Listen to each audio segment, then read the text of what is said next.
Students, welcome to Radhyansh classes. Today we are going to start question number 9 of exercise number 11.3. The question says, Sazli took a wire of length 44 centimeter and bent into the shape of a circle. Sazli के पास एक wire है जिसकी total length कितनी है 44 centimetre. उसको वो एक circle के रूप में बेंड कर देती है. ठीक है, तो find the radius of the circle and also find the area. तो हमें उस सर्कल का रेडियस फाइंड करना है और एरिया फाइंड करना है. आफ्टर दिस उसने कहा है if the same wire is bent into the shape of a square. अगर उसी वायर को जिसकी लेंथ 44 सेंटीमीटर है उसको अब हम एक स्क्वायर के रूप में मोल्ड कर दें तो what will be the length of each of its sides. तो उस स्क्वायर की ईच साइड्स क्या होंगी and which figure enclose more area the circle और द स्क्वायर. और उसने ये भी पूछा है कि किस फिगर का एरिया ज़्यादा होगा, सर्कल का एरिया ज़्यादा होगा या हमारे पास स्क्वायर का एरिया ज़्यादा होगा. एंड ऑल्सो से दैट कि हमें पाई की वैल्यू कितनी रखनी है 22/7. So let's start the solution. Yes student, question में कहा है कि एक वायर है, ठीक है, जिसको उसने सर्कल के रूप में बेंड किया है. तो जो दैट मीन्स वायर का अगर एक सिरा यहाँ है तो सर्कल बनाने के बाद जॉइंट करने के बाद वो ये आ गया. तो जो वायर की जो टोटल लेंथ होगी वो क्या होगी, सर्कल का सर्कमफ्रेंस. ठीक है, so circumference of a circle is equal to length of a wire. भाई जो लेंथ टोटल लेंथ होगी वायर की वही तो इसका सर्कमफ्रेंस होगा सर्कल का, क्योंकि हमने उस वायर को किस रूप में बेंड कर दिया है, सर्कल के रूप में. सर्कमफ्रेंस क्या होता है सर्कल का 2πr is equal to wire कितनी लेंथ है उसकी 44 सेंटीमीटर. ठीक है, तो हमको पहले तो आर फाइंड करना है. So R is equal to R निकालने के लिए हम क्या करेंगे 2 मल्टीप्लाइड बाय पाई की वैल्यू दी हुई है 22/7 multiplied by R is equal to 44. R की वैल्यू फाइंड करने के लिए क्या करेंगे 44 multiplied by 7 divided by 2 into 22. ठीक है, सो 2 से ये 44 कट जाएगा 22 टाइम्स और 22 से ये 22 1 टाइम. सो आर की वैल्यू कितनी आ गई हमारे पास 7 centimetre.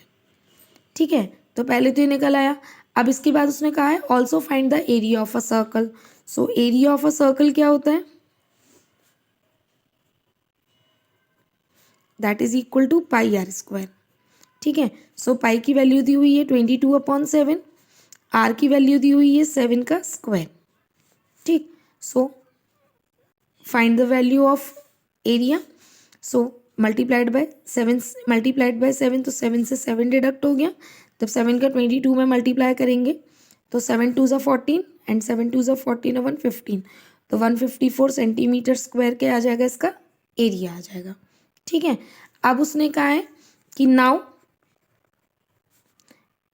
Wire bent into the shape of a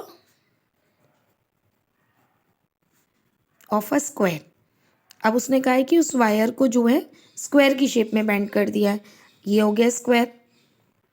तो दैट मीन्स जब सर्कल का वो सर्कमफ्रेंस हो गया था तो अब ये पेरीमीटर क्या हो जाएगा, स्क्वायर का पेरीमीटर इज इक्वल टू क्या हो जाएगा वायर की total length. So perimeter of a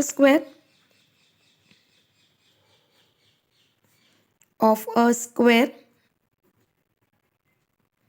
is equal to length of a wire.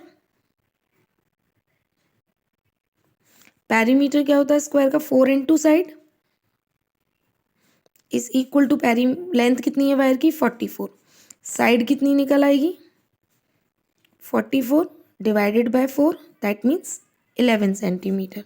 Side कितनी आ गई स्क्वायर की 11 centimetre.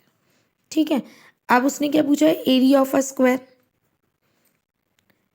Area of a square क्या होता है साइड इंटू साइड या साइड का whole square. Side multiplied by side that means 11 multiplied by 11 121 centimetre square. अब उसका नेक्स्ट क्वेश्चन है कि दोनों में से किसका एरिया ज़्यादा है. एरिया ऑफ अ स्क्वायर कितना दिया हुआ है 154 और एरिया ऑफ अ सर्कल दिया हुआ है 154 सेंटीमीटर स्क्वायर. और एरिया ऑफ अ स्क्वायर दिया हुआ है 121 सेंटीमीटर स्क्वायर। ठीक है, तो किसका एरिया ज़्यादा है? हमारे पास सर्कल का एरिया ज़्यादा है, तो हम क्या लिखेंगे? The circle enclosed more area than the square. Okay, so this is the solution of the question number 9 of exercise number 11.3. I hope you all are understood this question. Now come to the next question in my next video.